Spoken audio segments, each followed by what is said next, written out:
9 o'clock on the dial. Good morning to everyone.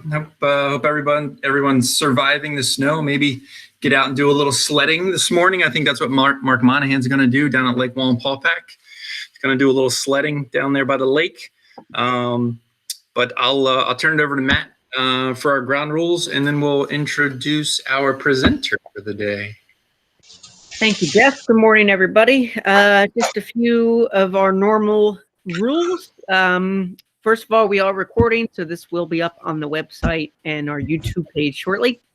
If you have any technical issues, please put those into the chat feature at the top of your screen, and I will do my best to help you through those. Just be aware that a lot of times the issues stem from your Wi-Fi signal. If you do have any questions, you can put those into the chat as well, and I will prompt Clark as needed. If everyone can remain muted throughout the call, unless you're called on, that would be great, so there's no background noise. There is one button I'd like you all to avoid hitting. It says present now. Please do not click that, as that will interrupt Clark's presentation. And finally, if anyone has called in via telephone today, please send me an email at mfrey@pgahq.com, and we'll make sure you get your MSR credits. Back to you, Jeff. Thanks, buddy. So, folks, this morning we have a double hitter. Mr. Clark Lewis, who will open our meeting with his golden voice, is also our presenter today. Clark himself has been at Valley Country Club since 1979, which might be before some of you on the call were born, which is not a problem whatsoever. He is a member of the National Rules Committee. He is the chairman of our section rules committee, and he was voted most likely to succeed by his high school class of 19 and something. So we will pass it over to Mr. Clark Lewis. Clark, good morning, and thanks for all you do, buddy. Well, it's my pleasure. Can you hear me? Yes, sir. Okay, well, here we go to honor our great flag, little George M. Cohan. You're a grand old flag, you're a high-flying flag, and forever in peace may you wave.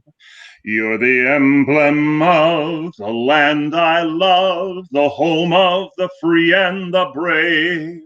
Every heart beats true for the red, white, and blue, where there's never a boast or brag.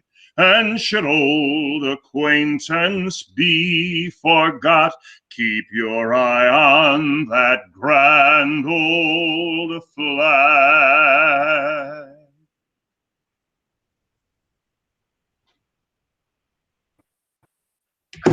Very nice. Do I have to do anything now, Matt, or am I okay to go? Yeah, no, you can just hit your present now button that I told everyone else to avoid hitting. Well, hold on. I'm in the, I've got my presentation up, so I guess, what do I have to do? Escape from that? Yeah. And then at the bottom of your screen, and your kind of, there should be a window. That's our, well, there isn't. I have to get out of there. I have to get out of this then. You know what? I don't think I'm not seeing the window. Wait a minute. We hit this. Okay, here we go. How about that? I remembered that from the other day. Present now. There we are. Your entire screen. Bear with me, young computer people.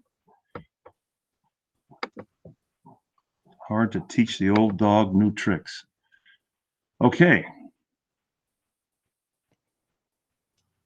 Okay, now it looks like I'm now presenting to everyone. So now I guess I have to go back here and minimize this thing again. And here we are. Well, this is not so bad. Open that up.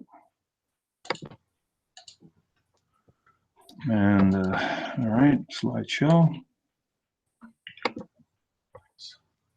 Current slide, and I think we're ready to go. Are we okay? you're golden. Ah, beautiful. Well, ladies and gentlemen, boy, and I'm happy to see how many ladies are on this call. And once again, I do see a young man who was in my junior program, and became a golf professional. And I'm very proud of that. And he's on this call today. And we're going to talk about Rule 15, then we're going to go over to 16. And these are, as Alice said the other day, these are meaty rules. And there's a lot of exceptions in them, which, of course, the rules would be easy if you didn't have these exceptions, or easier, let's put it that way. So let's just dive right in here. Here's our purpose statement. We're going to talk about loose impediments. We're going to talk and the difference between loose impediments and movable obstructions. And the difference, of course, we'll talk later about the difference between movable and immovable obstructions. And then we'll talk about ball markers and how we have to deal with them. A little different than it used to be. We're going to talk about free relief. We got 4 types of movable objects that golfers encounter, obviously. And these things, as you'll see later on, are not, it's like a temporary immovable obstruction that Tom can tell you about better than I. Later on, we'll talk about that. They're not meant to be there. They're not part of the challenge of golf. So we've got loose impediments, movable obstructions, and movable obstructions, even when the ball is not found. You might say, well, how does that happen? Yeah, you hit it into a pail of trash. It's possible that you won't find the ball. Golf balls are other players dealing with those, whether it's match play or stroke play.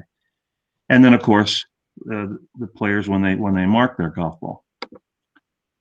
So we have differences between loose impediments and movable obstructions. And what are the differences? You've got natural objects, that's what the loose impediments are, versus the artificial objects, the man-made, as we used to call it, the obstructions.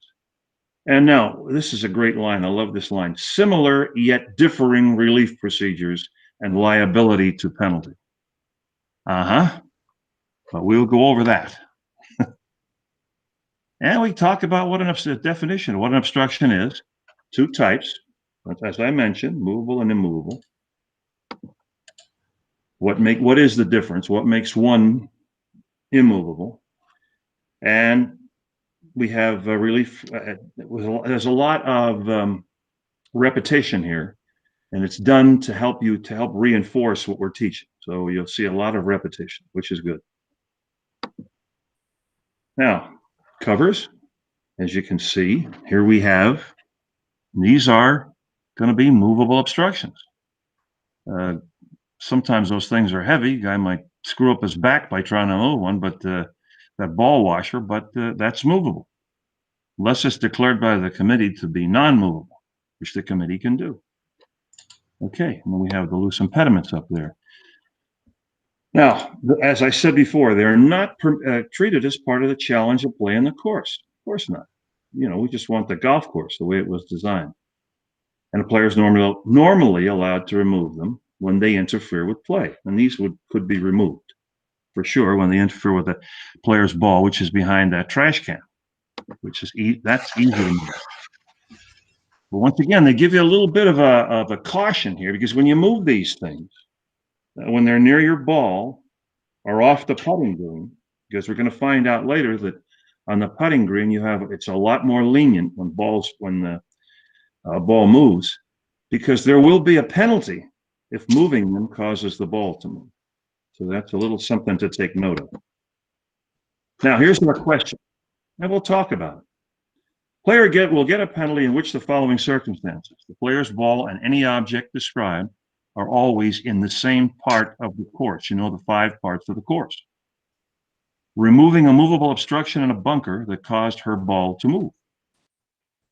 Now, we're going to see when will a player get a penalty in these situations. Lifting a loose impediment on the putting green that caused her ball to move. Marking and lifting her ball from a bunker because she decided on her own it interfered with another player's ball, which was away.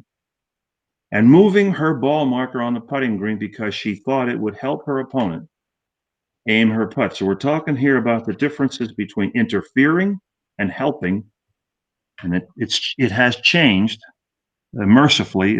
It's much easier to deal with, but we'll get back to that. So loose impediments, here's your definition. any unattached natural object, such as stones, loose grass, leaves, branches, and sticks. And shortly, this becomes a little hard to take, but here you have pictures of these things. And sorry for this if you haven't had breakfast. Dead animals and animal waste, yuck. But they're unattached. Worms, insects, and similar animals. Oh boy, this is nice before breakfast. That can easily be removed.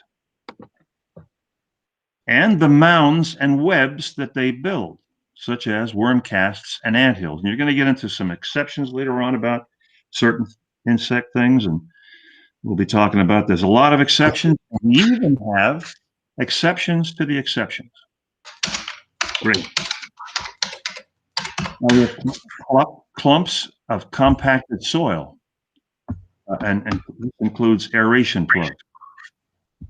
As someone has their microphone open, getting some feedback here. So clumps of compacted soil, and this is aeration plugs. And these objects are not loose. They're not loose if they are, just in other words, they're not loose impediments. If they are attached or growing, we know that, tree limbs, solidly embedded in the ground, and that means they cannot be picked out easily. That doesn't mean with a trowel, that means with your fingers, gently. Or if they are sticking to the ball. We used to say adhering, but we dumbed that down to sticking. Now we have special cases. Now, once again, old timers will remember that this was a little different about sand and soil. We talked about them in a different way, but now we say that sand and loose soil are not loose impediments. They are not loose impediments. So when you find them somewhere around your ball on the golf course, they are not, on certain parts of the golf course, they are not considered to be loose impediments. Dew, frost, and water are not loose impediments, but they're showing you that looks like a teeing ground there, and there are going to be some exceptions that are going to come up. And that'll help you understand. But right now we know that dew, frost, and water are not loose impediments.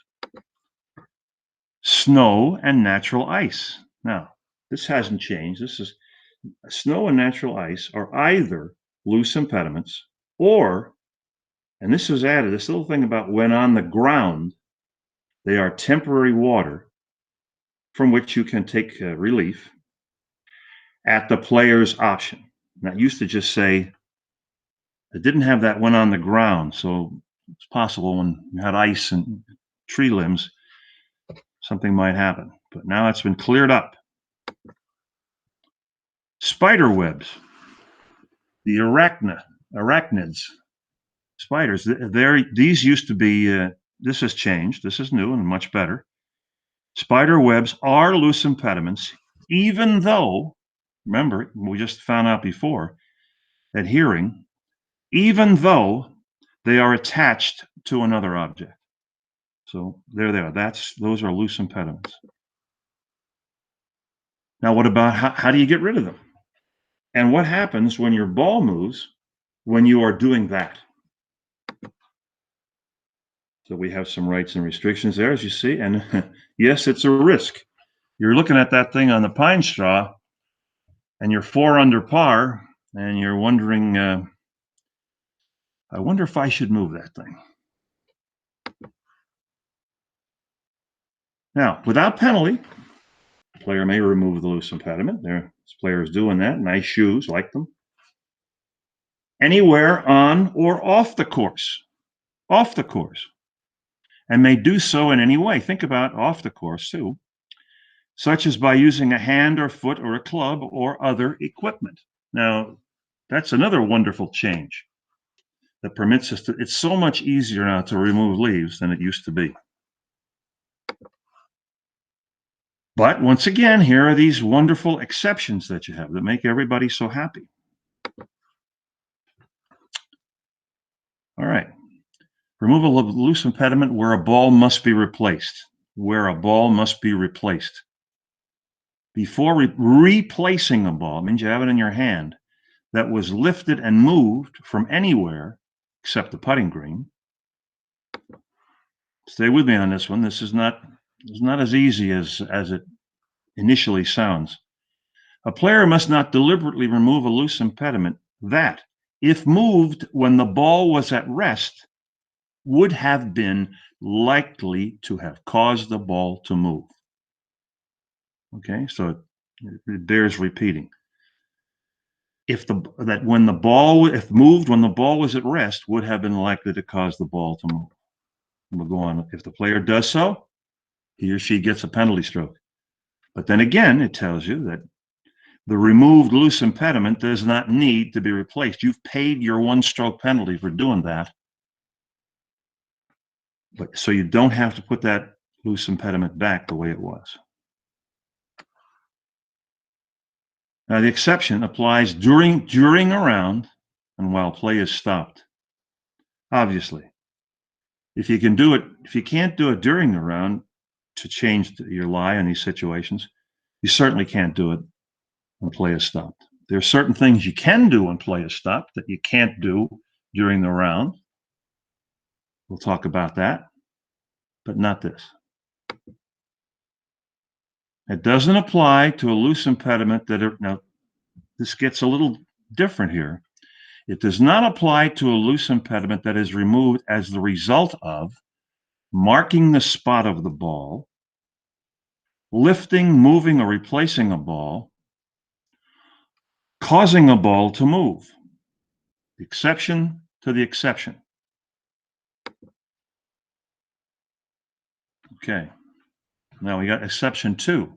Restrictions on deliberately removing loose impediments to affect a ball in motion. And here's I think there's a little video here of, I think that is Camelo Villegas, or Camelo, what's his first? I can't think of his first name. Now it tells you, a removal of a loose impediment from the relief area or spot where a ball to be dropped, placed, or replaced.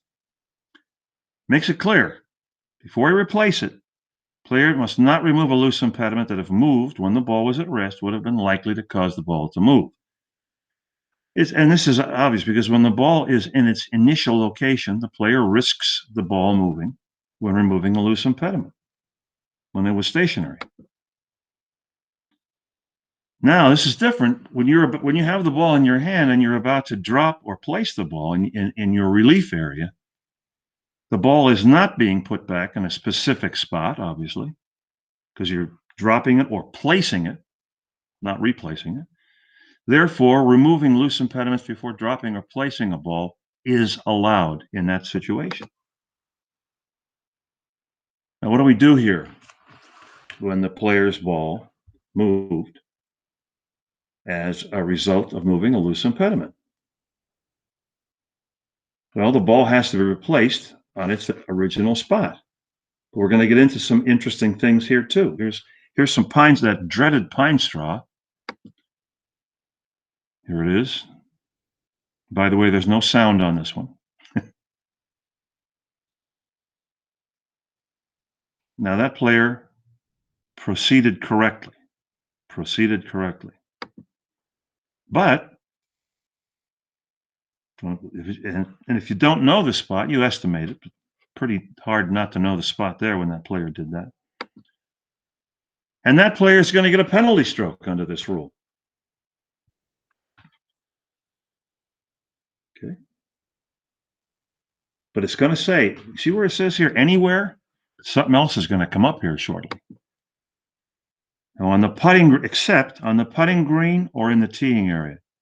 And we talked about the teeing area the other day. Tom talked about it.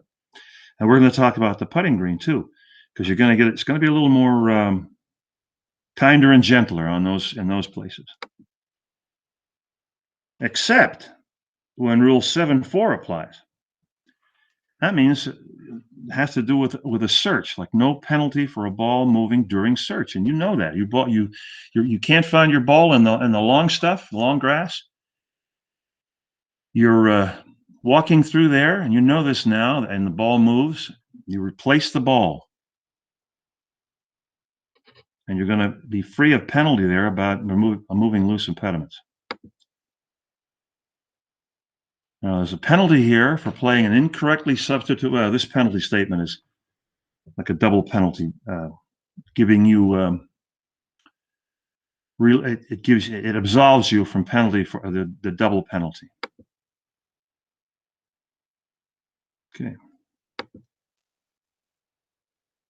Now, be very good to look at these. Removing a loose impediment, including assistance from others, when you condone the fact that so you don't move it, but somebody else does, and you know they're doing it, and you allow them to do it. Or can you break off part of a loose impediment? And those interpretations would be good to get under your belt. Now we have movable obstructions. And we're going to start with definitions. Let's go. Now, an obstruction is any artificial object,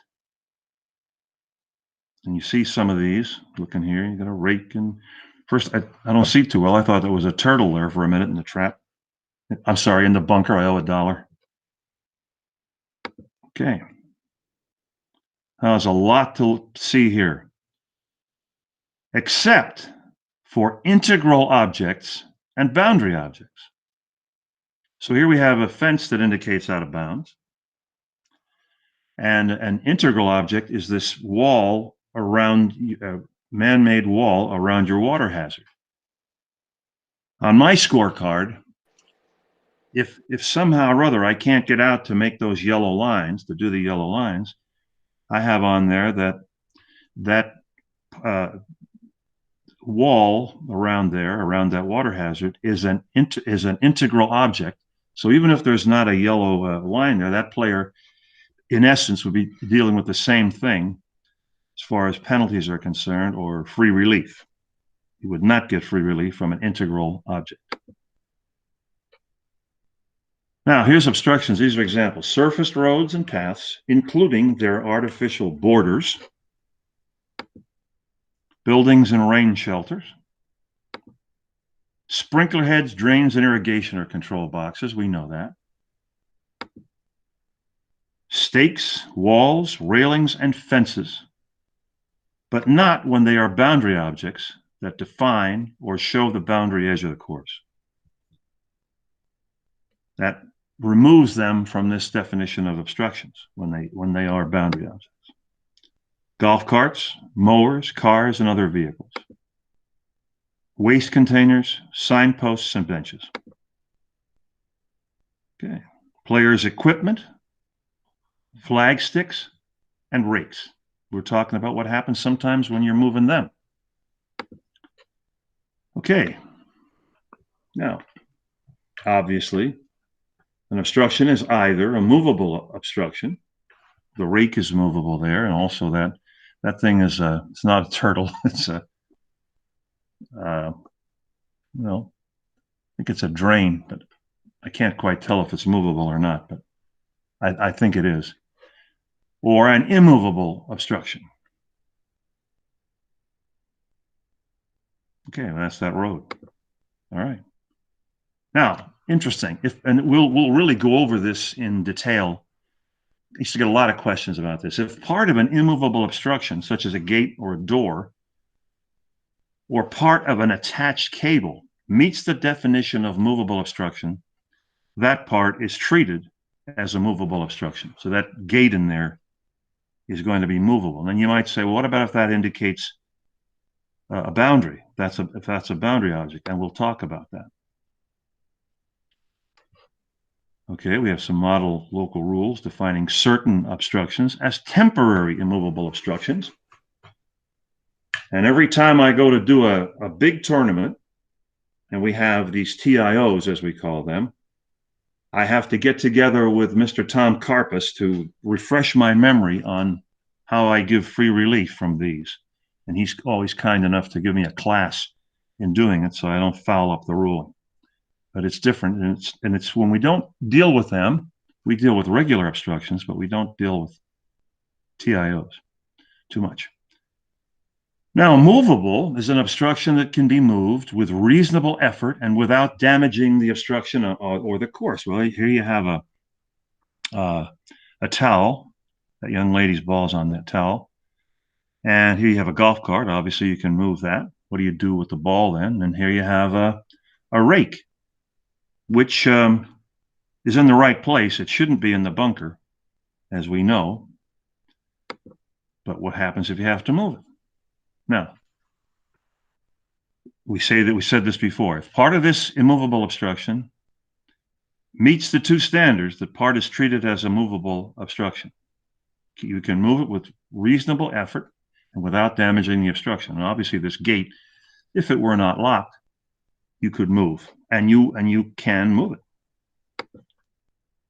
But it doesn't apply if the movable part of an immovable obstruction is not meant to be moved, such as a loose stone that is part of a stone wall. Yeah, it's movable, but it isn't meant to be moved. So, can't do that. At Scranton Country Club, we had a U.S. Open qualifier, and they have quite a few of these stone walls. And we had to deal with that.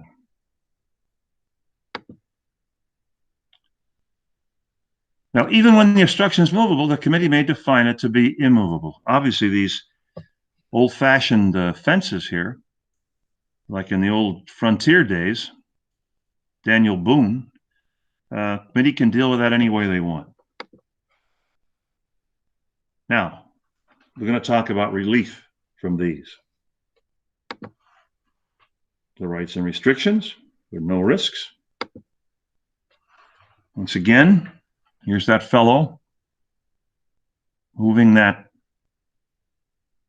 ball washer. Here you have some trash cans. Here you have the rake. And here you have a hose. I think that's what, or maybe it's a electric line. Okay. It doesn't give relief from immovable obstructions. It's a different part of that. We're going to cover that under Rule 16. Or boundary objects or integral objects. And as I mentioned, that wall is an integral object. So once again, if you can't get the yellow line down and you don't want to give free relief from that under the unplayable ball rule, because if you don't have the yellow line there, then the water line is going to be the boundary of the penalty area, not this wall. So you have to you do well to define it. Okay.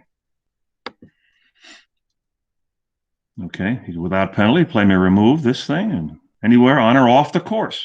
May do so in any way. If something happens to be off the golf course and it's in your way and it's movable, they're telling you can do that. But there's two exceptions. Here we go with the exceptions. Exception 1, tee markers. I think we talked about tee markers the other day. Must not be moved when the ball will be played from the teeing area. And they refer you to 6-2 and 8-1. Okay. And now we talk about restrictions on deliberately removing movable obstruction to affect the ball in motion. Now this one has a little, I don't know if it has sound, it might. But here's Corey Pavin.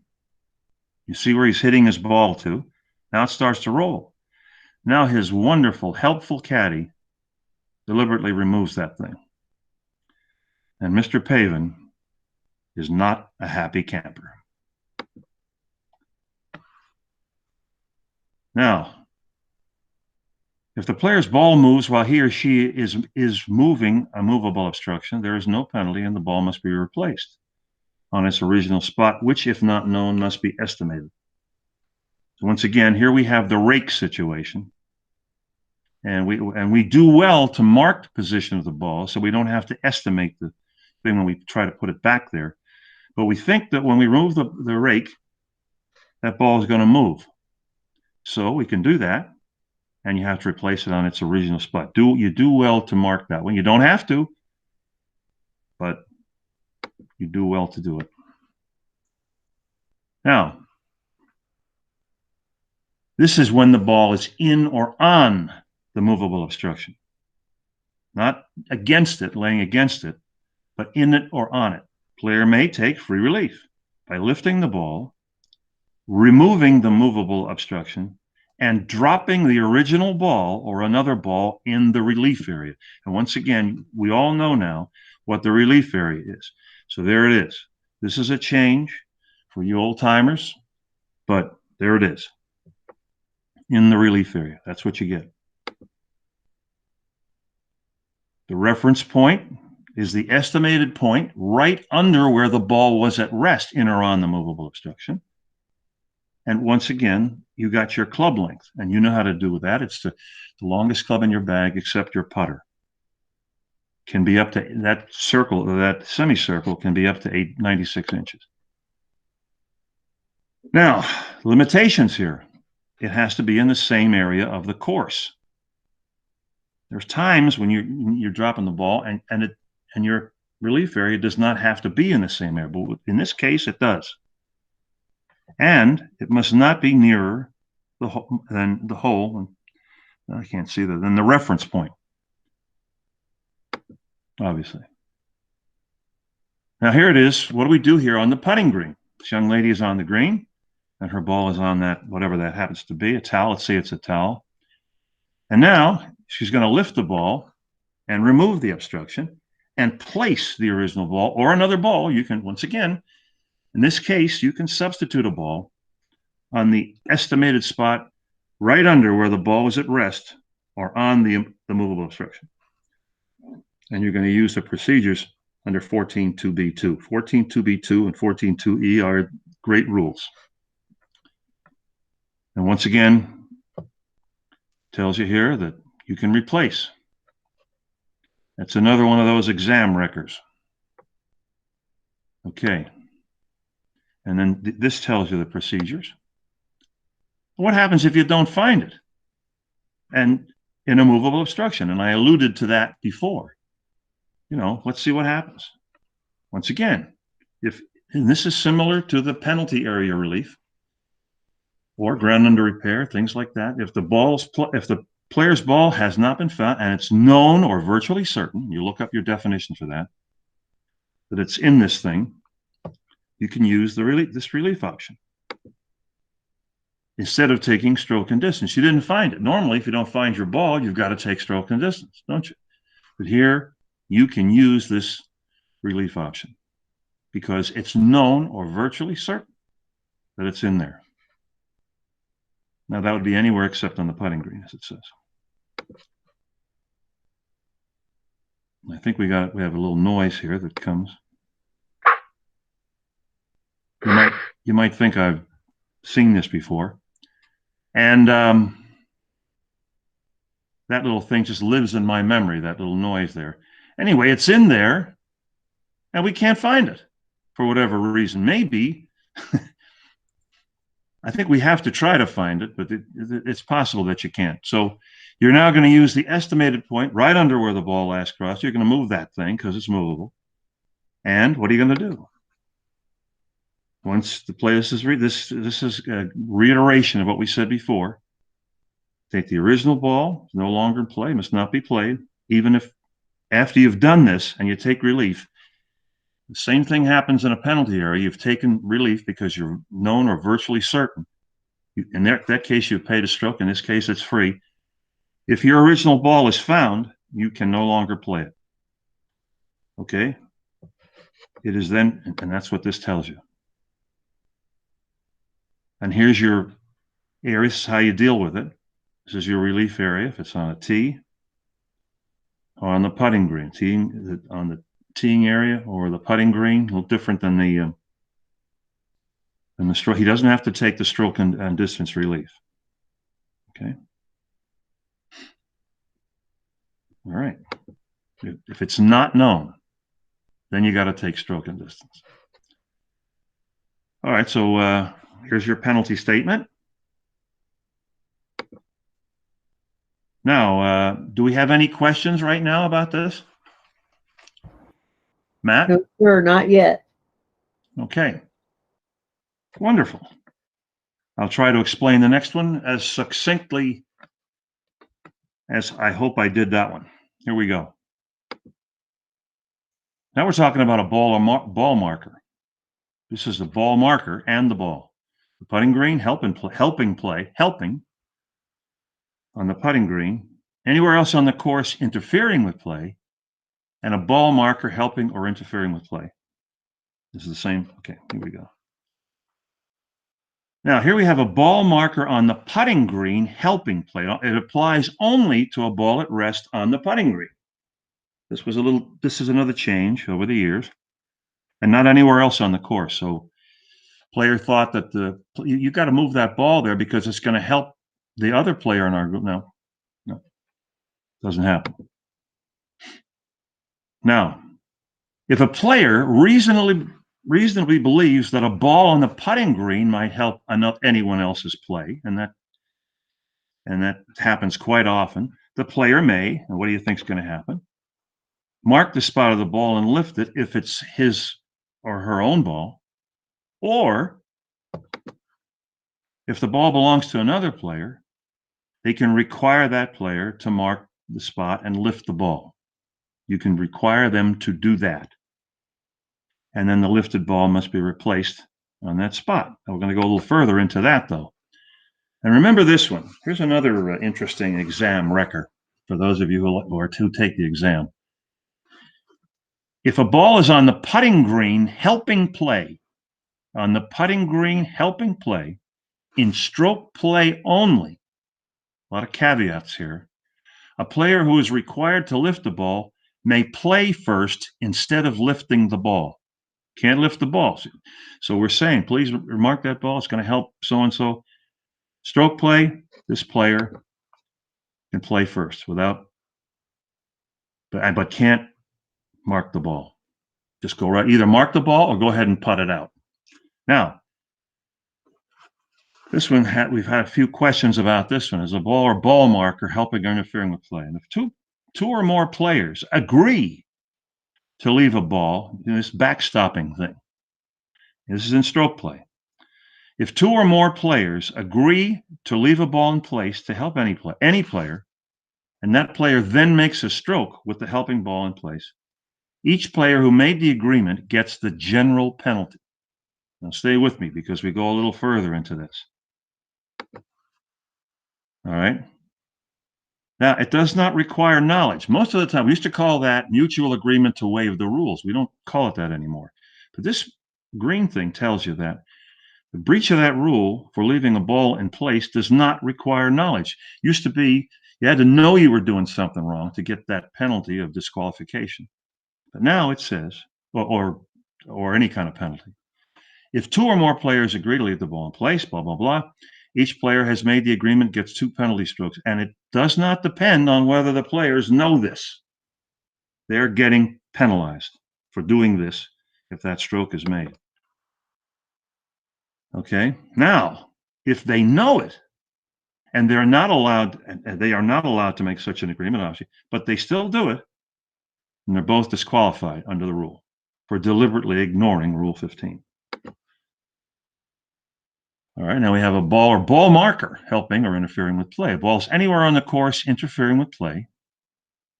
And then we're going to talk about what it means to be interfering with play and when you can get relief here. Now,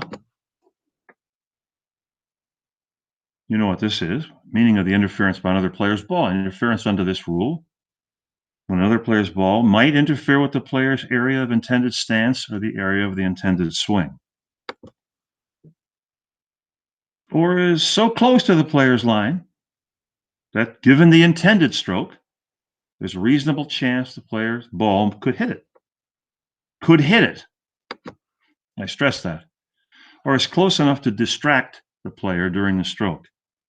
And we're going to, sometimes a mental interference when a ball is far away does not give you this possibility.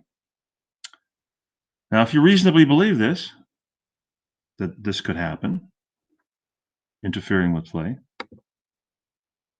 anywhere on the course, player may require the other player to mark the spot and lift it. We see this all the time. Now, here's a big clump of mud. And we will say that we do not want to give the impression of cleaning that ball. So hold it like that player is holding it.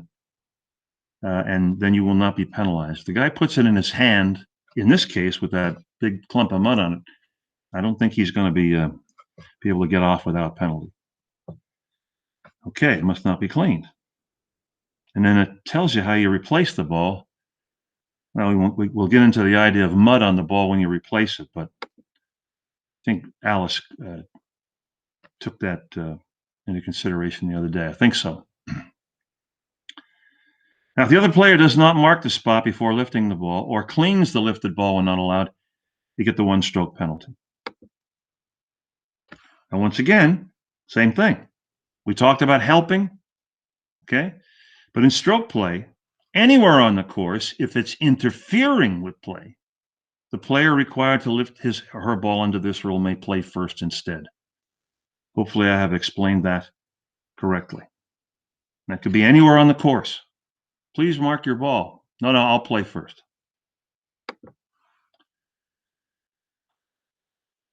Now, player's not allowed to lift his or her ball under this rule based on the player's own belief that the ball might interfere with another player's. Oh, I think my ball interferes with Tom Karpus's ball, and so I'll just on my own walk over there. That's Tom Karpus's ball under the shadow there, and move it. No. And if he or she does that, they're going to get the 1-stroke penalty for moving their ball and play. They were asked to do it, different story. Now we got a ball. We talk about the ball marker, helping or interfering with play. And this happens, as you know, constantly. Now, what's a ball marker? It's an artificial object when used to mark the spot of a ball to be lifted. And we have a further little definition. Here you have a tee, something you stick in the ground, one of those things, and a coin. Looks like a coin. Okay, ball marker. Another small piece of equipment. But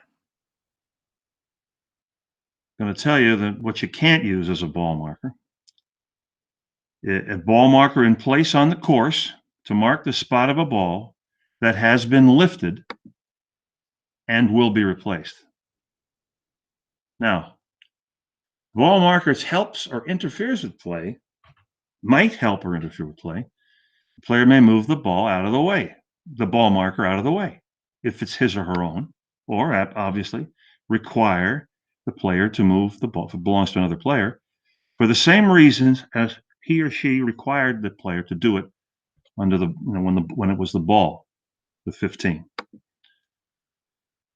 Okay, must be moved out of the way to a new spot measured from its original spot, such as by using one or more club head lengths, or there are other means.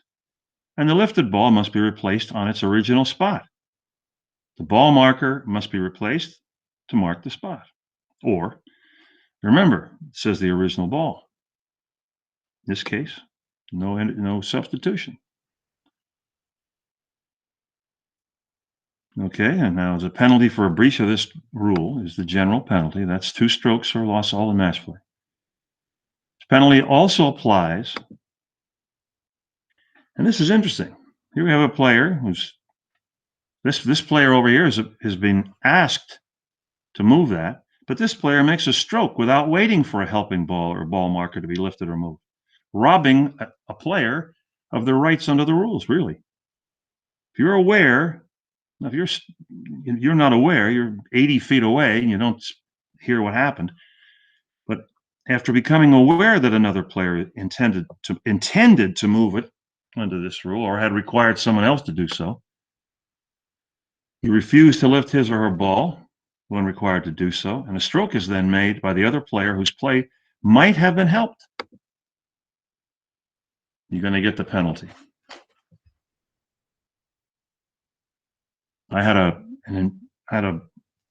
Here's our Rule 15 question. Let's read it. Player will get a penalty in which of the following circumstances? The player's ball and any object described are always in the same part of the course. Removing a movable obstruction in a bunker that caused her ball to move. Will she get a penalty there? Well, that doesn't sound right to me, because we know you can move that mark and remove that rake. B, lifting a loose impediment on the putting green that caused her ball to move? No, we know that on a putting green, you can do that. And even if your ball moves, you're not penalized. C, marking and lifting her ball from a bunker because she decided on her own, I emphasize that, it interfered with another player's ball, which was away. Well, let's read D. Moving her ball marker on the putting green because she thought it would help her opponent aim her putt. What do we think here? And the answer is C, because she just decided to go and move it. She wasn't asked to move it. Okay. All right, here we have these situations. Any questions now on 15.3? Not yet. All right, I can, don't be bashful. Okay. Hey, that's rule 15. Beautiful. And that was timed out just right purely by accident, because this next rule takes a little longer and it's a little more complicated. Now, Matt, what do I do? I escape. Oh, here I get I got my rules. Wow. And now I can go. Boy, I look like a techie, don't I? Okay, we'll open that.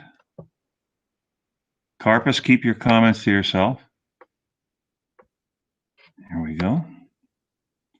We open this one. All right. Here we go up here to slideshow. And we go from current slide. Hey, can you still hear me? Yes, sir. All right, here we go. Abnormal course conditions.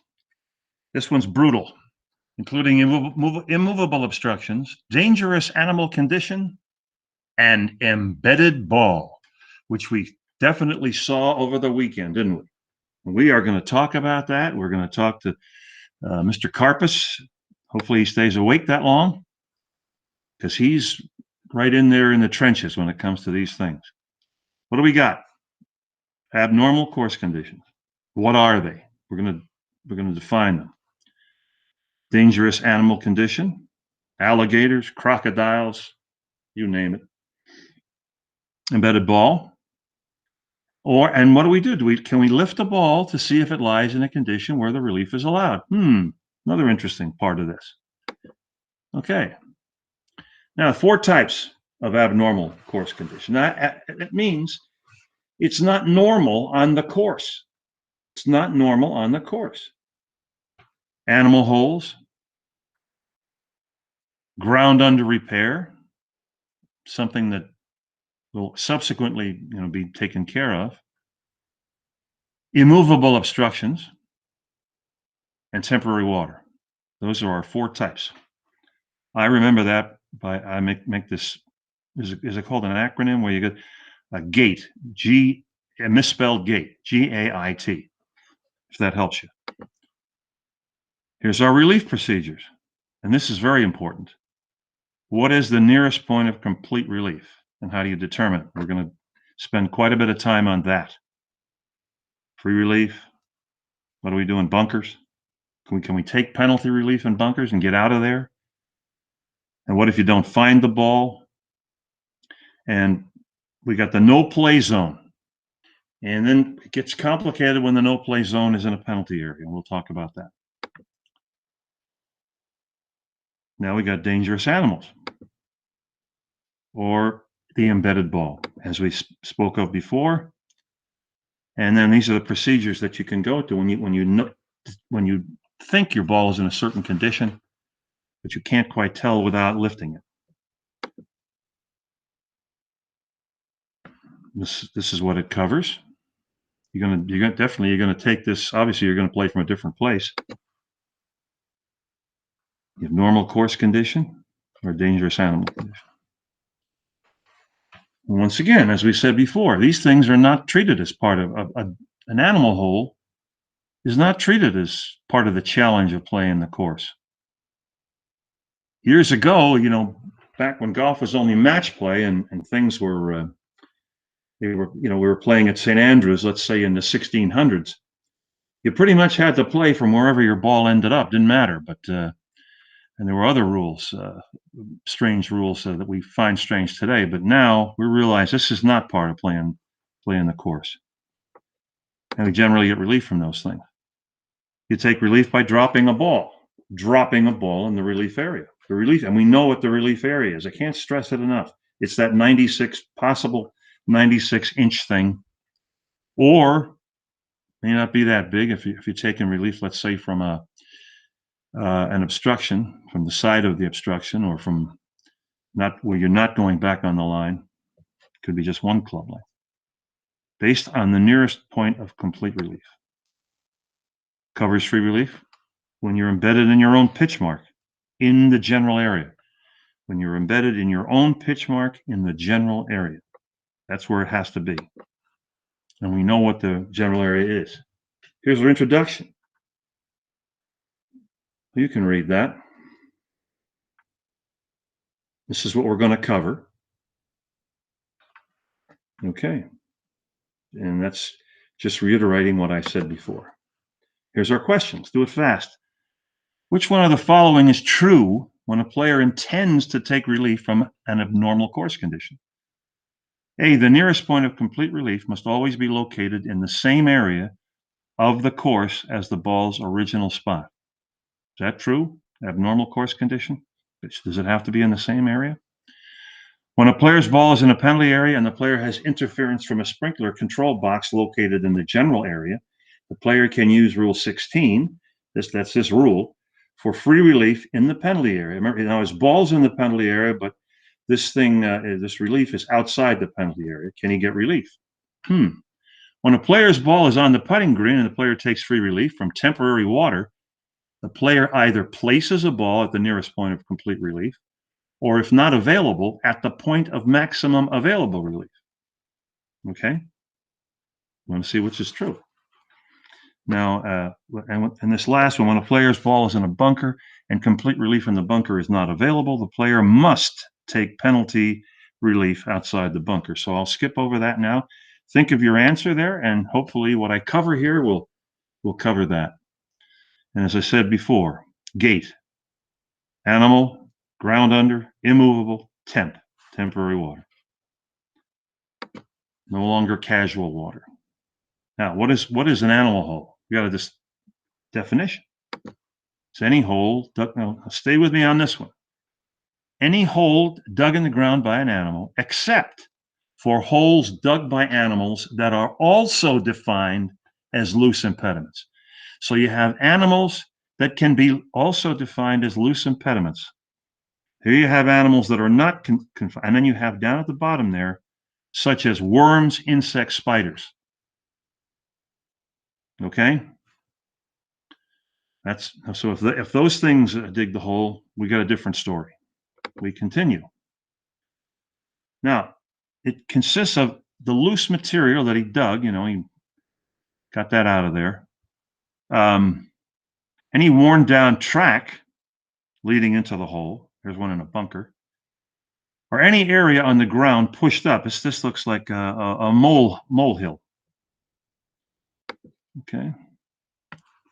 Now, this just tells you, it's interesting. An isolated footprint, just one footprint that you find, you're not going to get that kind of relief. It's not a hole made by an animal, but rather is an irregularity of surface.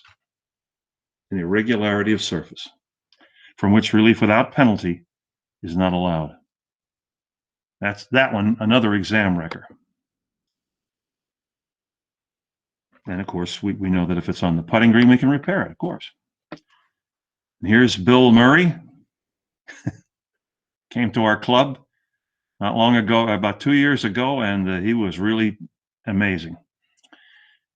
Any living member of the animal kingdom other than humans, including mammals, birds, reptiles, and amphibians, and invertebrates, such as worms, insects, spiders, and crustaceans. That's the general definition. Any part of the course. Now, here, I think this is P.J. Boatwright. I could be wrong, but he might have been the best at doing this that I've ever seen. Any part of the course the committee defines to be ground under repair, whether by marking it or otherwise. Now remember that all ground inside the edge of this defined area and any grass, bush, tree, or other growing or attached natural object, this bears reading directly, rooted in this area, and that extends up above the ground outside the edge of the defined area, but not when such object is attached to the ground. I mean, you'll see examples of this here shortly, or below the ground outside the edge of the defined area, such as a tree root that is part of a tree rooted inside the edge of the ground under repair. Now, this is different than hazards, or I should say, than penalty areas, another dollar I owe. Now here you see, inside there, you're fine.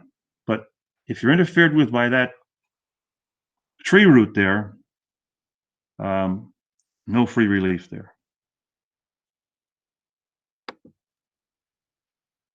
And it includes the following things,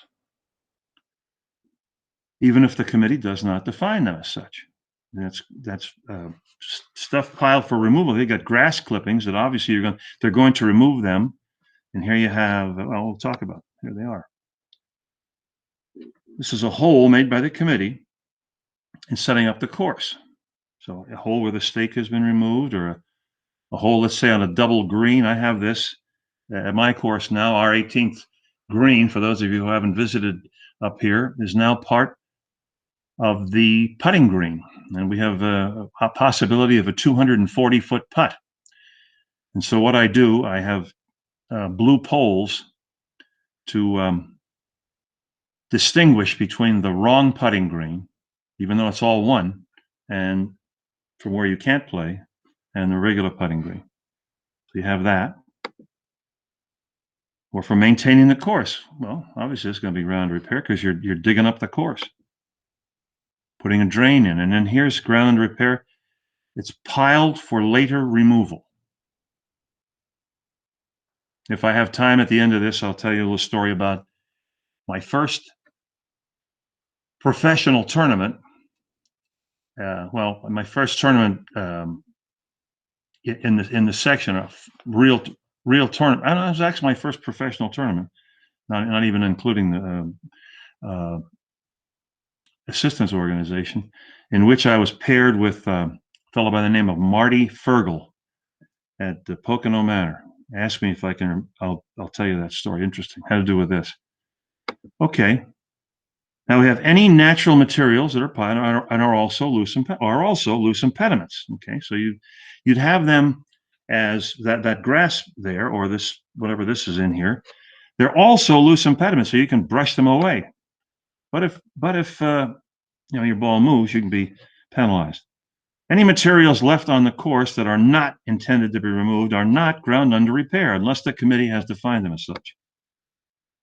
Now you have animal habitats, such as a bird's nest, and it tells you we're very kind to our ornithological friends. If it's anywhere near a player's ball, or so near that you might hit it with your swing, your stance, except when the habitat has been made by animals that are defined as loose impediments, which here you have the ant hills and things, well, then you're going to get relief. Now, when it's defined by stakes, most of us put a white line around, but if we ran out of paint, we're going to use stakes. It's the outside points of the stakes at ground level, as opposed to the inside points of boundary objects. And the stakes are inside the ground under repair, so they're in there. Now it's when it's defined by a line, the outer edge of the line, and the line itself is in the ground under repair. Remember that the line itself is out of bounds. A little different. Now we have physical features, and we're now allowed to use physical features, which I'll get into, I believe, on Thursday, to define a penalty area. Interesting. Not necessarily lines and stakes. When we have a flower bed here, or a turf nursery, the committee should distinguish how the edge of this ground under repair is defined. Because this could be someplace where you have to take relief. And that would be if it's a, yeah, if it's a no-play zone. Now, the stakes may be used to show the ground under repair, but they have no other meaning. No other meaning. Now, what do we have here? An obstruction, an immovable obstruction, is any obstruction that can't be moved without unreasonable effort, without damaging the obstruction of or the course, and otherwise does not meet the definition of movable. Well, that thing there, I don't believe there's anything movable in there. Even that thing that tells what the hole is, it looks like, and then there's a fence and everything. I think that's going to be immovable. And now that when we saw this before, this is that Daniel Boone fence. So you can, the committee can deal with this any way they want. Or temporary water, used to be called casual, now it's temporary. Any temporary accumulation of water, temporary, on the surface of the ground, such as puddles from rain or irrigation, or an overflow from a body of water, and is not in a penalty area. Remember, the only thing you're going to get relief from, free relief from, in a penalty area is a movable obstruction, such as a Coke bottle. Okay? And it's that it can be seen before or after the player takes a stance without pressing down excessively with his or her feet. Now, I might have mentioned this before, but we get a lot of calls when we're doing rulings out there. Do I have casual water? And the player will run in there and try to work that water up. That's not going to get him any kind of relief. But I can recall having an Asian player who was, I don't think he weighed about 100 pounds, and he was asking if he had casual water relief. I forgot. I was doing one of the PGAs, and he asked if he had casual water, and he weighed 100 pounds, and I weighed at the time about 240. And I said, well, I would have casual water here, but I'm sorry to say you don't. It's because there was nothing visible. With my great weight, I brought up some water. And once again, this soft, muddy earth, which one of our exam writers years ago used to use to confound you in questions. I won't mention the name. Or for water to be momentarily visible as the player steps on the ground. And you know what this means. And the accumulation must remain present either before or after the stance is taken. Then you're going to give the player relief. Now, here are special cases that I alluded to before. Dew and frost are not temporary water. Snow and natural ice, other than frost, are either loose impediments or, when on the ground, temporary water at the player's option. So you can either move them as loose impediments, the snow and natural ice, or you can take relief. Now, manufactured ice is an obstruction. This is by definition long ago, I'd say maybe 12, 13 years ago. Ben Crenshaw had his upside the green, had his eye, amazing, this didn't happen before. His ball was on manufactured ice. And so we had to have a proper ruling for this. And now, if it's on that manufactured, it's an obstruction. You can take relief. Okay, by dropping. All right, the rule covers free relief that is allowed from interference by animal holes. This is a review. There we are with the picture. Now we're going to get into they're collectively, as we said before, abnormal course conditions. Now, it doesn't give relief from movable obstructions, because you get that from the rule I went over before, 15, or boundary objects. And there's that place again, that hazard there. I'm sorry, another $1, that penalty area. Okay. Boundary object. Artificial objects defining or showing out of bounds. Walls, fences, stakes, and railings, from which free relief is not allowed. Okay. Good. And it includes the base and post of a boundary fence. In this case here, that you've got concrete there, and that's going to be part of the base. But it does not include angled supports or guy wires that are attached to a wall or fence. This particular situation, these supporting fences, and where I was not clear about it, caused me to get an 84 on an exam when I was first trying to learn the rules instead of the 85 that I really wanted. So I never forgot them. Angled supports or guy wires, or this is the point, any steps, bridge, or similar construction used for getting over the wall or fence. You have a thing called a stile. And a stile is a fence that farmers who were making a rock wall used to make so they wouldn't have to put a gate in that. They would make little steps out of the stones, the extra stones, to go up so they could get over the fence. And that's called a stile. And I got that question wrong. That's 15 years ago. That's the status of a gate attached to a boundary object. And we talked about that, didn't we? A gate for getting through a boundary wall or fence is not part of the boundary object. It's an obstruction, unless the committee chooses to define it as an integral object. So you can open that gate. And they're treated as immovable, even if they're movable or any part of them is movable.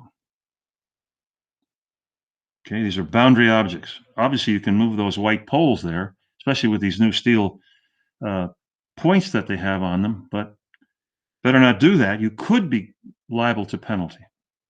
You could be. Now, here you have something. These things are boundary objects are not obstructions or integral objects. These things are integral objects most often, or that one is an obstruction. Let me go back. That thing's an obstruction there on the left, and this is we're going to call this an integral object. Okay.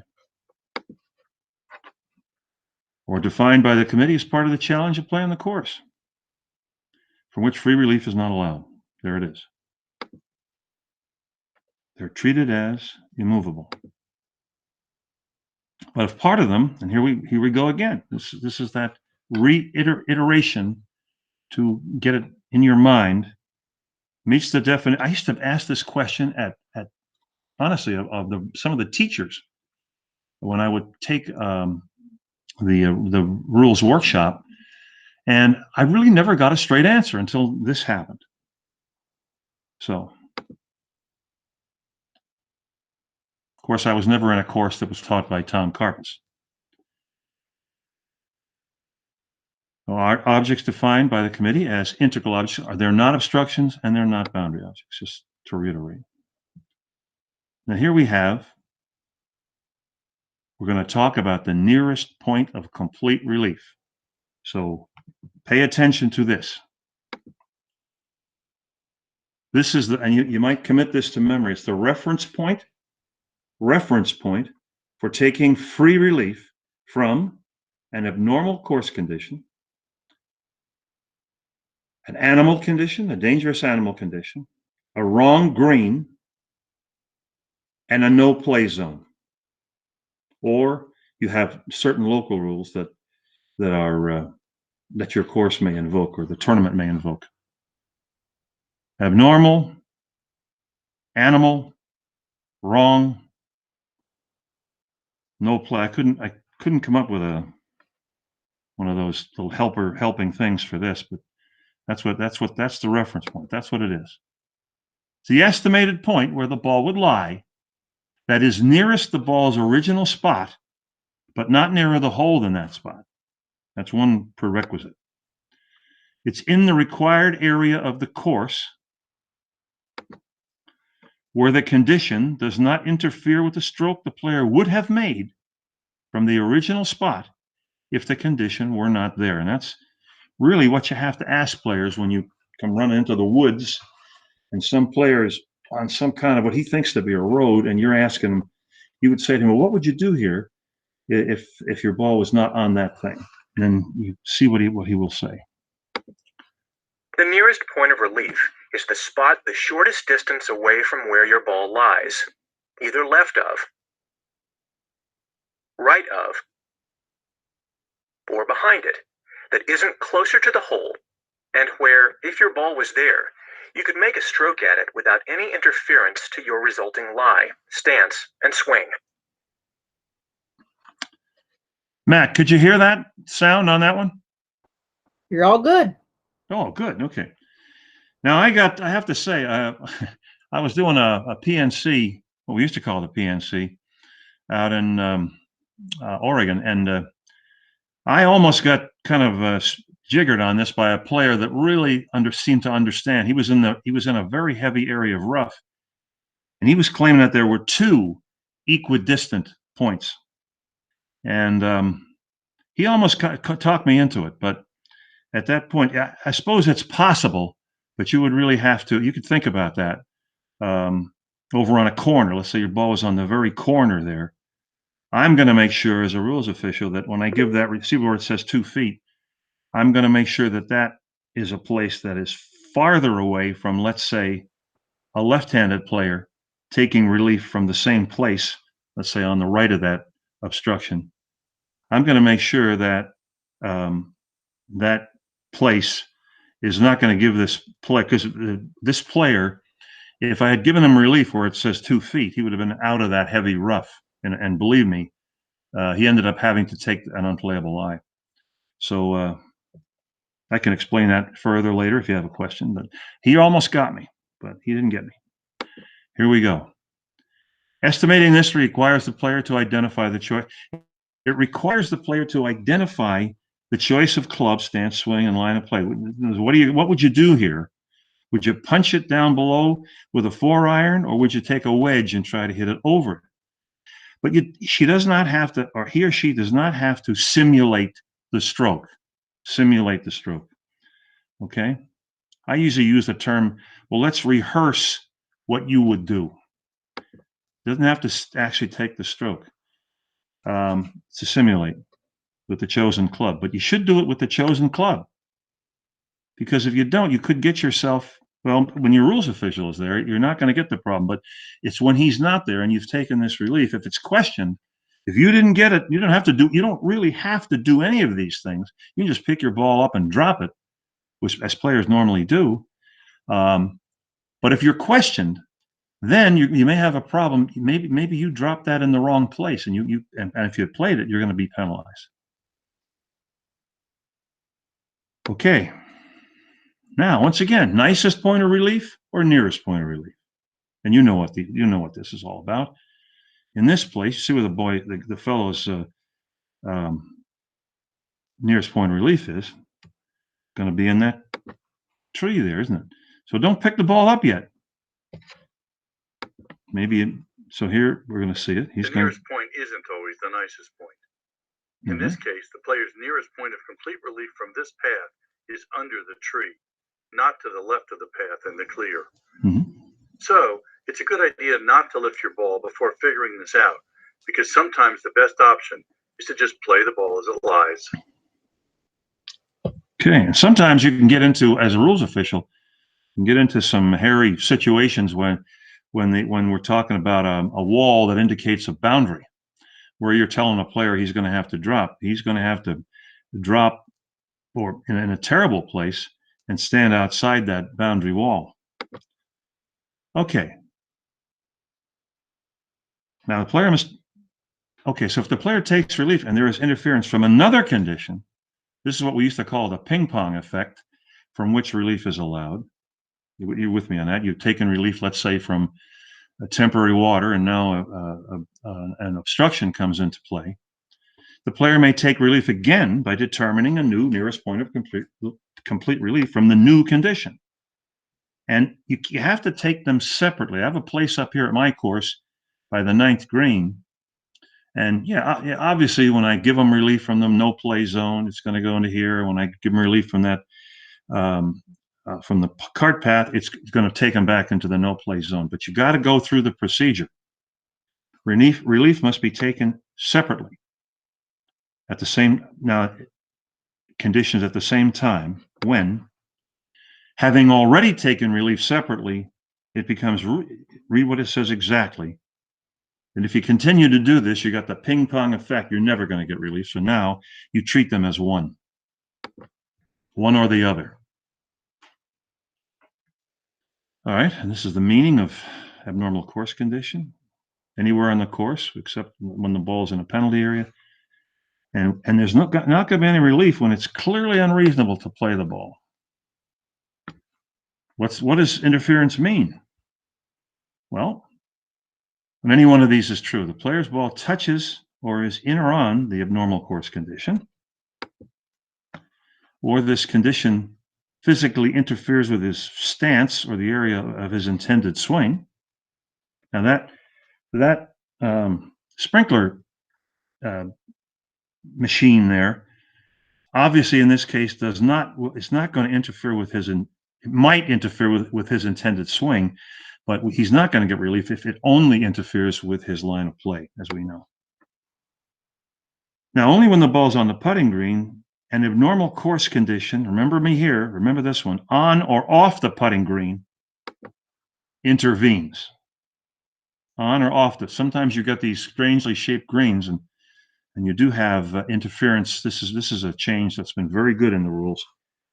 Whether that obstruction in your way is on or off the putting green, you can think of what I mean by that, like a circuitous edge of a putting green. Now, it does not meet any of these circumstances. There's no interference. So, and in this case, I'll have players say, "Wait a minute, that thing there is distracting me. I might hit it."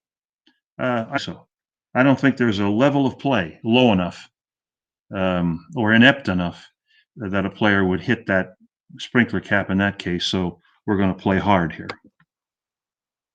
Okay. Now you can deny, or the committee can deny relief from an abnormal course condition that only interferes with the area of an intended stance. This used to be covered under the wrong putting green thing, but now that's been cleared up. But they can also do it if the committee wants to do that. They can do it. Okay, so anywhere on the course, this fellow's obviously because everything is interfered with here. Now, except when the ball is in a penalty area. Now, I said before, the only thing you get relief from in a penalty area is a movable obstruction. And that doesn't pertain here. Or only when both the abnormal course condition on the course, not out of bounds, and the ball is anywhere on the course. Okay, here you have a situation that happens quite a bit, that the ball is is inside the penalty area from which relief is not going to be. So she'll have to play as it lies or proceed under the penalty area rule. Now here you have a situation where it's clearly unreasonable to play a ball. These are definitely, but I've had players in worse cases than this say that they could move that ball forward, and believe me, that's where the rules official has to be he has to protect the field. No, you can't. One of those things with the cactus, you might be able to. But this thing here, where it's in that, it looks like in a rock or a petrified root. No, and you're going to make your decision there and stick by it. Okay, so you're not. You say you're standing in temporary water or an immovable obstruction. You got this condition down here at the bottom. This thing here looks like a cactus, and I think you could probably move the ball from that situation. Okay. Or when a player, this is kind of common sense. When a player interference exists only because a player chooses a club type of stance, type of swing, or direction of play that is clearly unreasonable. For example, this guy turns around and says, I always play these left-handed. Uh-huh.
takes free relief from temporary water, the player either places a ball at the nearest point of relief, of complete relief, or if not available, at the point of maximum available relief.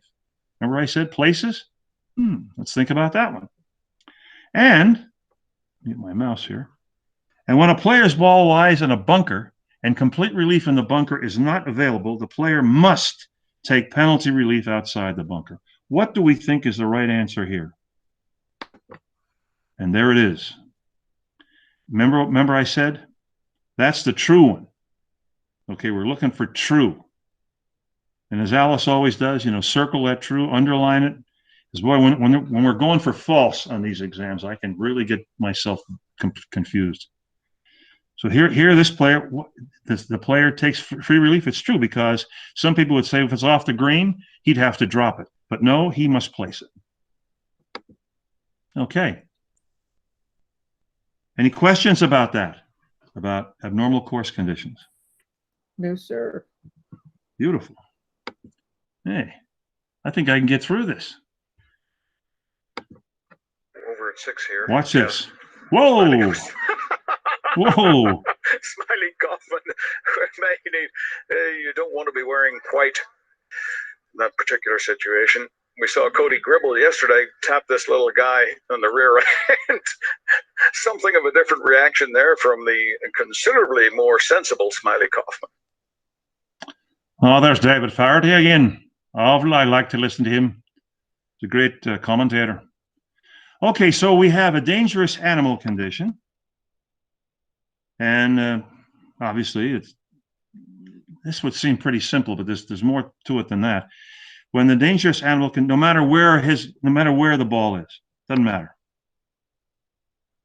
It's not allowed when playing the ball as it lies is clearly unreasonable because of something other than that. Now you know that. That's the ball that's in the crotch of a tree, and you can't play it even though you're standing on a cart path.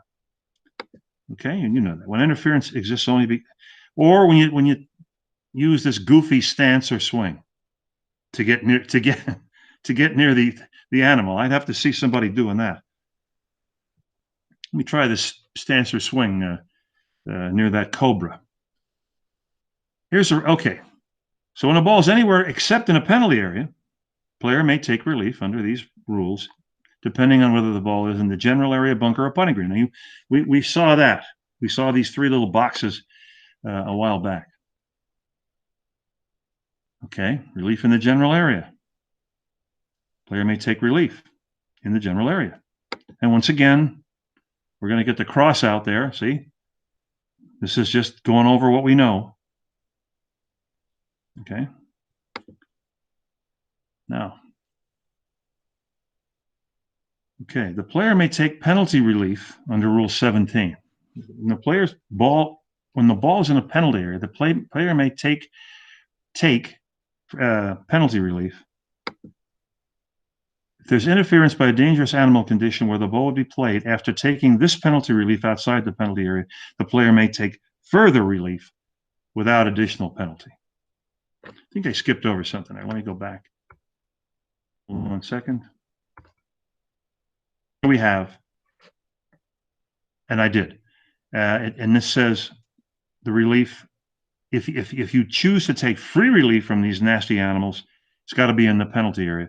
And if you choose to, then these will reiterate that if you choose to take penalty relief, even if when you drop it again with that 1-stroke penalty, you're not going to get another stroke. See here, after dropping it, his ball is there, you won't get another penalty. All right. Any questions on the dangerous animal condition? No, sir. Great. Is everybody awake?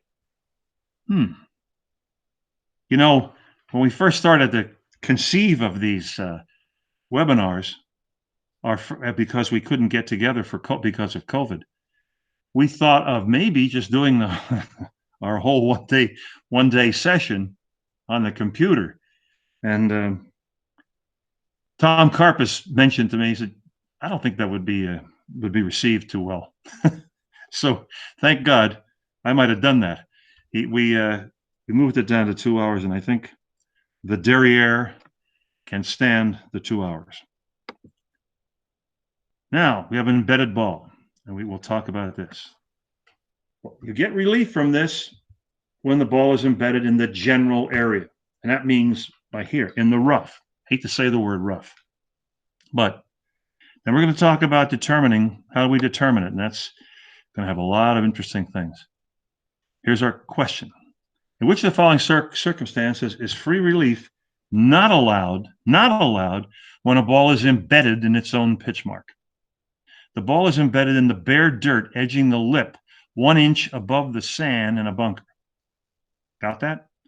The ball is embedded in a seed mix filled divot in the middle of a fairway, because we're going to talk about how sand affects things. The ball is embedded in ground under repair in long grass in the general area. And the ball is embedded in fairway height grass inside the red line of a penalty area.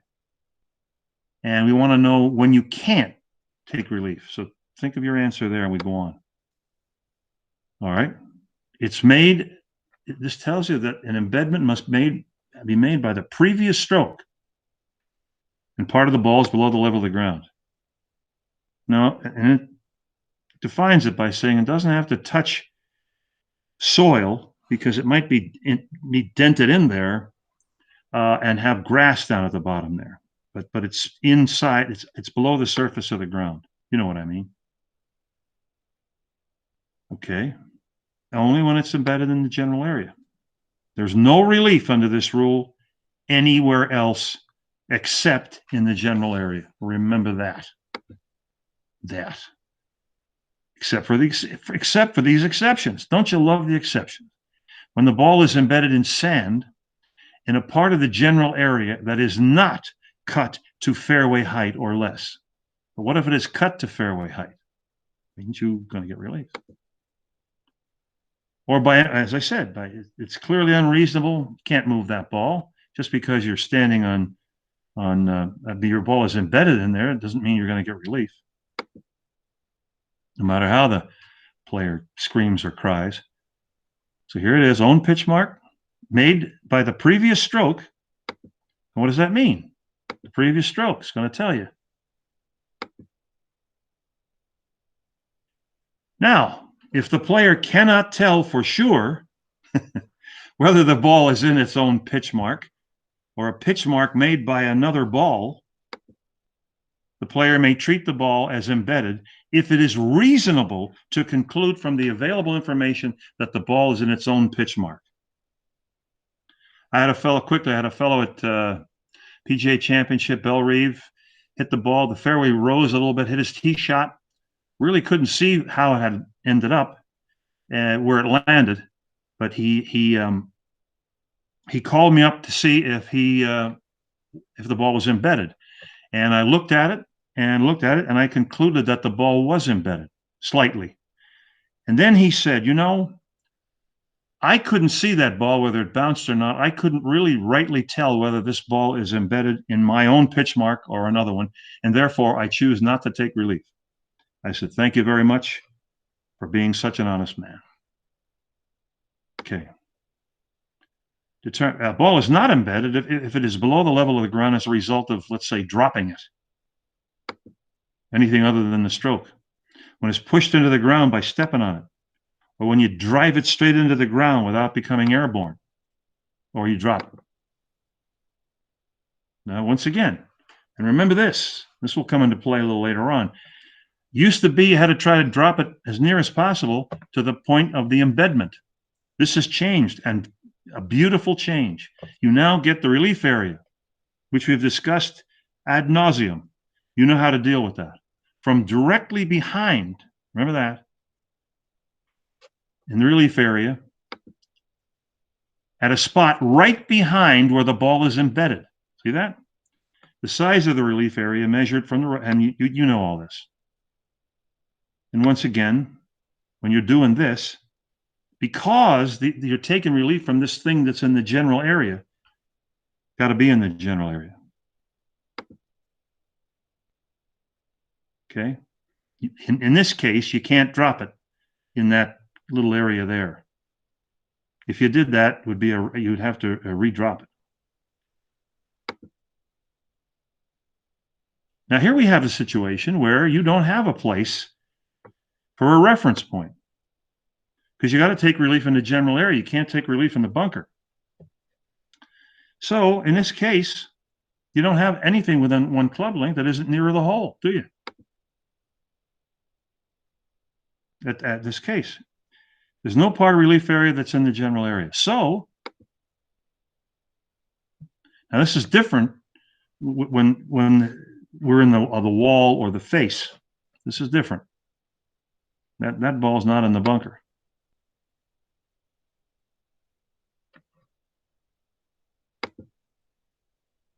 Okay, so he would have to declare that particular shot, that first one there where he had no place to go in the general area. He would have to declare that, either play it as it lies or take it unplayable.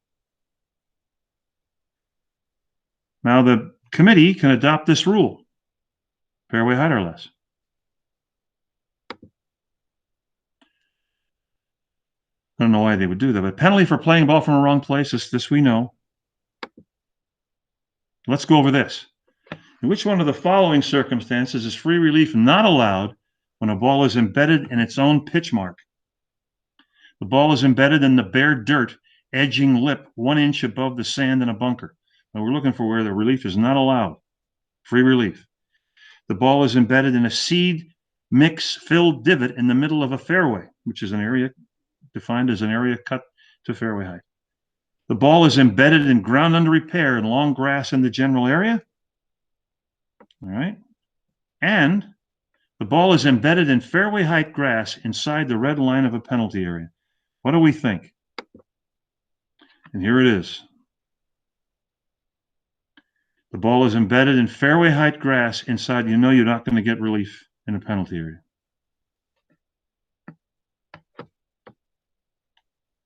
Now remember, this said bare dirt edging, this first one. Well, bare dirt edging is like that second example we had. That's not in the bunker. And there's areas with that bare dirt edging that are part of the general area. Okay, let's go. Where are we? Oh, any questions on that? On the embedded ball? No, sir. Wonderful. Now, can you lift the ball to see if it's, here's the question.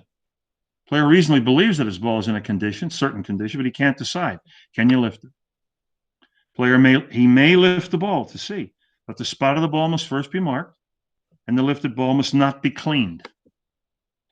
If he lifts the ball without having this reasonable belief, he gets 1 penalty stroke, except on the putting green, where of course you can lift it anyway. So now, if relief is allowed and the player takes relief, there's no penalty. Even if the player did not mark the spot of the ball before lifting it or cleaned it. Because if you're going to get relief from it, you wouldn't have had to do that. But he gets 1 penalty stroke if he or she did not mark the spot before lifting it or cleaned it. When the relief is not allowed, and the ball then must be replaced on its original spot. If the player chooses not to take relief, that is allowed in this situation. The player gets 1 penalty stroke if he did not mark the spot of the ball before lifting it, cleaned the lifted ball when not allowed, or the ball must be replaced. It's only common sense. All right, there's your rule there. Any question on that? I mean, can you just decide to, I think my ball is embedded. I can't determine whether it isn't or not. Am I allowed to lift it? And the rule tells us that we are. Any questions? No. Hey, we did it. Wow. Well, that's rule 16 for us. So I hope there's a lot in there to get. There's a lot in there to cogitate about at a later date. But and I must also ask, has everybody that's listening to me gotten the USGA rules app for their telephone? If you haven't done that, it only takes a couple of seconds. You must do that. It's extremely helpful for every reason. So, all right, I'll escape out of here, I guess. and go back to this. What do we all? What? Anybody have anything to say or?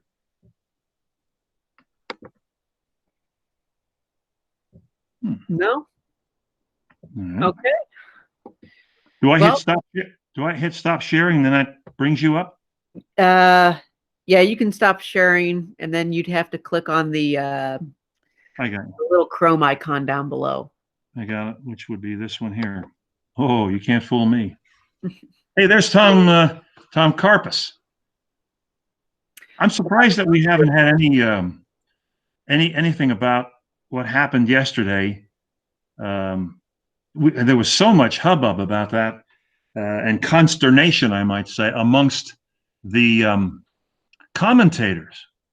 When they were talking about what happened to Patrick Reed, and I will defer in this to Mr. Tom Karpus, who certainly is, in this kind of a battle many times, and he can tell us exactly how he feels about this. Boy, those commentators were ruthless in trying to pin something bad on Patrick Reed.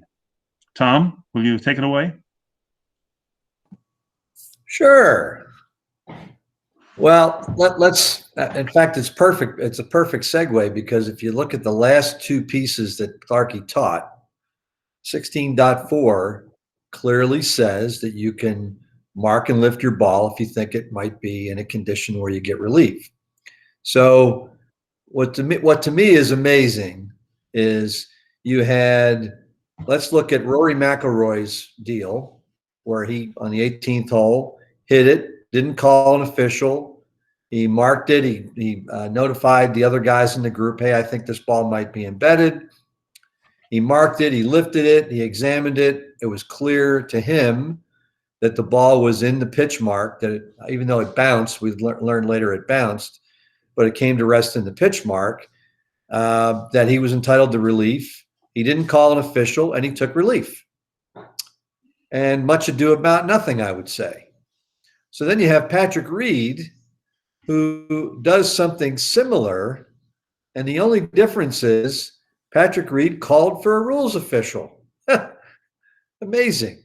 So he's entitled to lift his ball to see if it is embedded. At the time, he didn't know it bounced, and I'll get to that in a minute because it's really irrelevant in the whole scheme of things. So he lifts the ball. He really can't tell if it's embedded or not. So what does he do? He calls a rules official. The rules official shows up, examines where the ball was, says the ball's embedded, and grants him relief. So he takes relief. But then after he drops it and plays it, of course, now they're showing the video of the ball bouncing. And it seemed like everybody in the world was, well, it bounced. There's no way it could be embedded. Well, at the end of the day, whether the ball bounced once, twice, if it bounced 12 times and it went into a place where he thinks it might be embedded. Now, at the time he lifted it, he didn't know about any bouncing. So there's no issue with him marking and lifting it. At the end of the day, in my view, once he turned it over to the rules official, his job is to make a ruling. And the official came in and said the ball was embedded and gave him relief. And that's where I differ with, I think that, to me, the Golf Channel and CBS on Sunday, they were relentless. It was awful. Instead of focusing on Torrey Pines as a golf course, how great it was, in fact, how good Patrick Reed played, all they kept doing was implying that this fellow did something not in accordance with the rules because of maybe a little bit of his past reputation. So in my view, and I would ask anybody who's critical of Patrick Reed, what did he do wrong? Now, you could argue that when he picked the ball up, he palmed it. Okay, I get that. Should he have set the ball down right next to where the ball was in the pitch mark? I don't know, a foot away, 2 feet away, whatever he did. But he immediately called for an official. And to me, once you do that, if the official tells you to stand on your head when you're dropping the ball, and you do that, You're just doing what the official told you to do. So I'm hoping we're in the new world of CBS post Lance Barrow, who retired. Is this now going to become, when we watch golf, every time there's an issue, is this going to be like CNN and Fox News, where they're getting into the weeds? And my issue is that if they want to call Patrick Reed a cheater, they should just come out and say that. But from a principle standpoint, I always like, and Clarky, we talked about this, when the rules of golf, a golf ball does not have a face. When you walk into a situation, where does the ball lie? What's the situation? Is the ball embedded? Is it not embedded? Once that official said yes and gave him relief, it's over with. Case closed. And Patrick Reed did exactly what he was told to do. I think it was borderline defamation of character if I was Patrick Reed, and I'd be talking to my lawyer, because he didn't do anything wrong. Now, let me say this. If he would have not called an official and took relief on his own, well, now it's a whole different story, but that's not what happened. As soon as he calls the official, to me, now you could argue, did the official make a mistake? Did the official give him a player-friendly ruling and say that the ball was embedded? That's quite possible. I don't know. The only people that know if that ball was embedded is Patrick Reed and the official. And unless someone has evidence otherwise, to criticize Patrick Reed, to me, is, and I'm not a, look, I'm going to say this, I'm not a huge fan of Patrick Reed, but I don't know him. I don't know him personally. I know he's had issues in his life, but we've all had that. I think it's very unfair. I think TV really crossed the line. Those announcers were just brutal. And Randall Chambly on the Golf Channel, I mean, he might as well just come out and said that he cheated. Now, just because you don't like him does not mean you can't hang your hat on the rules of golf, because he did everything he did was in accordance with the rules. And then they said, well, it's part of the new code in 19. Well, you know what? You could lift your ball to see if it was embedded before.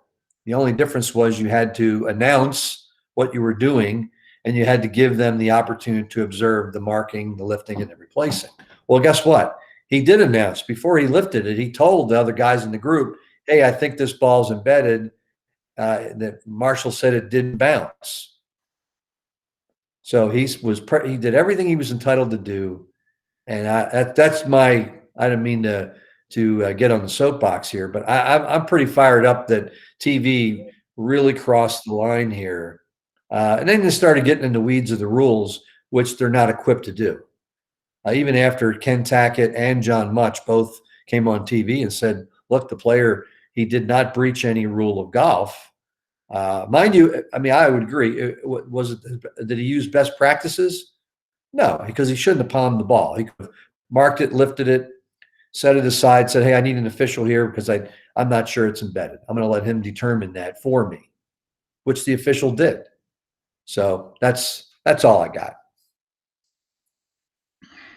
Tom, just really quick, Clark, Roger had said you had a story from before. I forget the pro's name you mentioned. Yeah, it was Marty Fergal.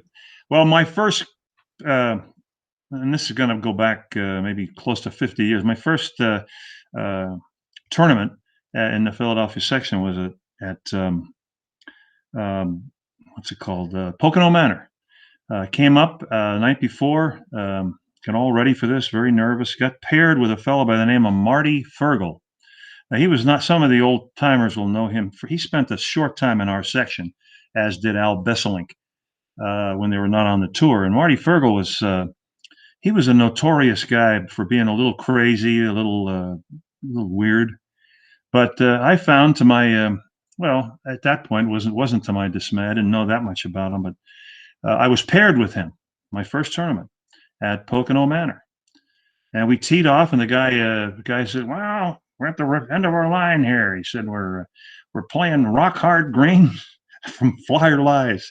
And he had me, he was telling me about all kinds of things, but in spite of that, I was having a pretty good round going. I was under par. We got to about the 15th hole, and he had done all kinds of crazy stuff with I asked him if there was a ball mark.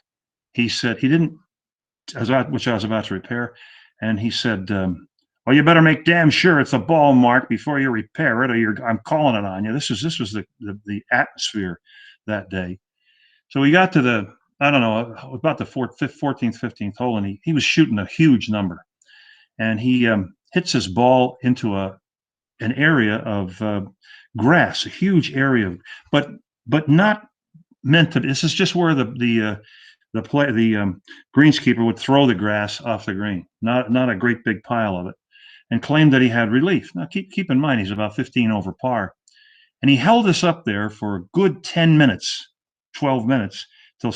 And in those days we only had one rules official, which I subsequently, as my career progressed, used to do 40 tournaments a year as that one rules official in the morning and one in the afternoon. And he was looking for a ruling, and I had about a 4-foot putt for a par on this hole, and he just waited and waited and waited. And of course, as you might guess, I missed it. And still finished with a pretty good round, but I could have done a lot better. And I let the guy have it after the round was over. I said to him that he had no respect for the game. That's just my mind. If you find that interesting, email me. But I have lots of stories about that, about caddies who have cost me strokes, from caddies doing something wrong. If you play long enough, those things are going to happen to you. But he had me going. We'll have to do a fireside chat, Clark. Yeah. Rules, infraction stories between you and Tom. So, I see a lot of other veterans on here of tournament play, and veterans in life that are about my age or older, and I'm sure they have their own stories too. I'm sure. Well, thank you very much, Clark, for presenting today, and thank you everybody for attending. Just as a quick reminder, we do have a Superintendent's 101 webinar tomorrow morning at 9 a.m. And we have a district roundtable Thursday. The next rules webinar will be next Tuesday, February 9th at 9 a.m. using the same link. And if you have any questions in the meantime, feel free to reach out. But thank you, everybody, and good luck with the snow. Stay safe. Take care. Thanks, Matt. Thank you. Well, so long, boy.